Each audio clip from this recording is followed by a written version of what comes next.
Hayag na ang mga kalsada sa Upper Camaman-an sa Cagayan de Oro City tungod gigamitan na kini og bag-ong mga LED lights.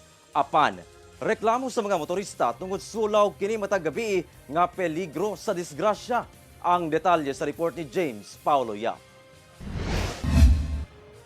Mas hayag na ang pipila ka mga kadalanan karon palibot sa syudad sa Cagayan de Oro City tungod gipang ilisa na ang mga karaan nga halogen street lights ngadto sa light emitting diode kun LED lights. Sama ni ining pipila ka mga parte sa Upper Camaman-an sa Cagayan de Oro City. Apan ginareklamo karon sa pipila ka mga motorista ang pipila ka mga poste sa kuryente sa sitio Paglaom tungod sulaw sa mata ang maong mga suga. Peligroso matud pa kini ilabi pa kung panahon sa gabi ug kung mag-ulan.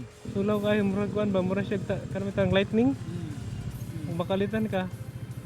Kuan kayo. Taw-taw din siya sa mga bantayan siya. Taw-taw na. Kadelikado kayo kay di mo gud maklaro ang dalan. And kanin taas pag yung gaayo padung pag dito ako.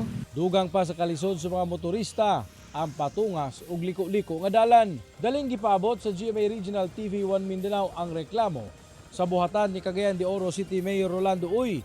Pinaagi sa iyang spokesperson nga si John Gilmore Actob.